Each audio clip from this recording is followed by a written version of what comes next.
আয়াতুল কুরসি 3 বার পড়ে পানিতে ফু দিলে কি হয় আপনি জানলে অবাক হবেন। আয়াতুল কুরসি পবিত্র কোরআনের সূরাতুল বাকারার 255 নং আয়াত।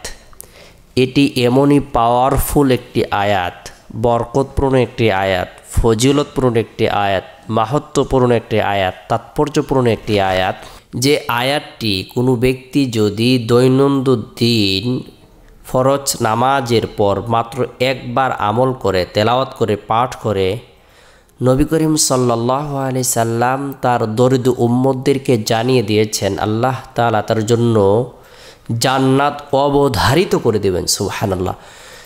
তার জান্নাতে প্রবেশের ক্ষেত্রে কেবলমাত্র মৃত্যুই বাধা হয়ে থাকবে, মৃত্যুই অন্তরায় হয়ে থাকবে। মৃত্যুর সাথে সাথে সে জান্নাতে প্রবেশ করবে। আল্লাহ পাক রব্বুল আলামিন তাকে মানুষ শয়তান, জিন শয়তান, খবিশ শয়তান, প্রতিবেশী হিংসা, বিদ্বেষ, মামলা, মুকদ্দমা, খুন, রাহাজারি, ছিনতাই, ডাকাতি ইত্যাদি থেকে নিরাপত্তা দান করবেন যে ব্যক্তি আয়াতুল কুরসির আমল করবে। আল্লাহ তাআলা তাকে কঠিন বিপদ আপদ থেকে, বালা মুসিবত থেকে নিরাপত্তা দান করবেন যে ব্যক্তি আয়াতুল কুরসির আমল করবে। যে ব্যক্তি রাতে ঘুমানোর সময় আয়াতুল কুরসির আমল করবে, আল্লাহ পাক রব্বুল আলামিন তার জন্য একজন ফেরেশতা নিযুক্ত করে দিবেন। এই ফেরেশতা সারা রাত তাকে তার ঘর, তার প্রতিবেশীর ঘরকে পাহারার ব্যবস্থাপনা করে দিবেন। সুবহানাল্লাহ। আয়াতুল কুরসি এটি পবিত্র কোরআনের এমনই পাওয়ারফুল একটি আয়াত, কোনো বিপদগ্রস্ত ব্যক্তি যদি আমল করে আল্লাহ তাআলা তার বিপদ দূর করে দিবেন। কোনো অভাবগ্রস্ত ব্যক্তি যদি আমল করে আল্লাহ তাআলা তার অভাবকে দূর করে দিবেন। কোনো রিজিকের প্রত্যাশিত ব্যক্তি যদি আমল করে আল্লাহ তাআলা তার জন্য রিজিকের ফয়সালা করে দিবেন। শত্রুর হাত থেকে বাঁচার উদ্দেশ্যে যদি আমল করে আল্লাহ তাআলা তাকে শত্রুর হাত থেকে নিরাপত্তা দান করবেন, তাকে কুদরতিভাবে হেফাজত করবেন। অর্থাৎ যে কোনো উদ্দেশ্যকে সামনে রেখে কোনো ব্যক্তি যদি আয়াতুল কুরসির আমল করে আল্লাহ তাআলা তার উদ্দেশ্যকে পূরণ করে দিবেন।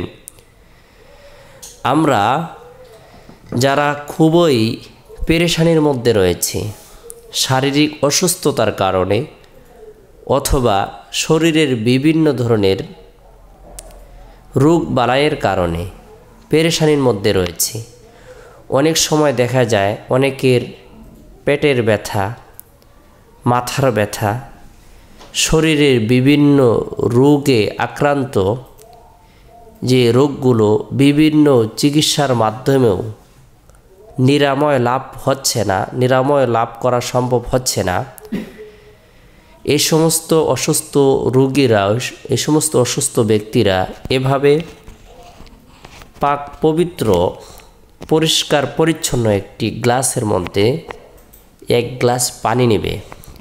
নেওয়ার পরে আউযু বিল্লাহি মিনাশ শাইতানির রাজিম বিসমিল্লাহির রহমানির রহিম পাঠ করে সূরাতুল বাকারার 255 নং আয়াত আয়াতুল কুরসি আমল করে ফু দিবে।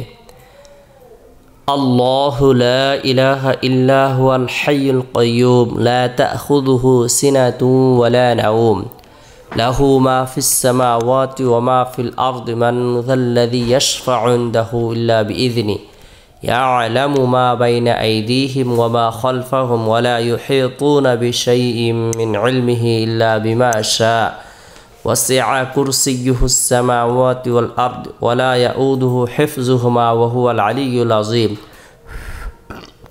এভাবে একবার করে পাঠ করবেন, একটি ফু দিবেন। 3 বার পাঠ করে 3 বার তেলাওয়াত করে 3টি ফু দিবেন। অসুস্থ ব্যক্তিকে আপনি এই পানিটি পান করাবেন। অবশ্যই পানিটি 3 শ্বাসে 3 বারে পান করবে। পানি পান করার যে সুন্নত তরিকা রয়েছে সেভাবে সে পান করবে।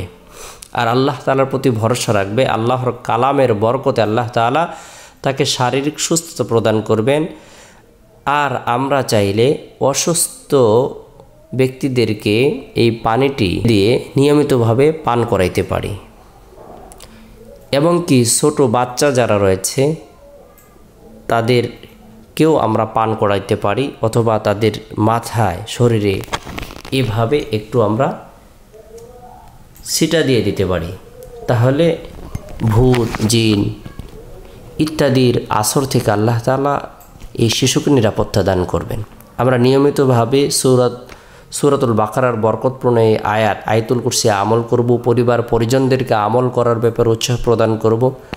দৈনন্দিন আমরা রসুলের সুন্নাহকে আঁকড়ে ধরবো। আল্লাহ তাআলা আমাদের সকলকে বোঝার আমল করার তৌফিক দান করুক।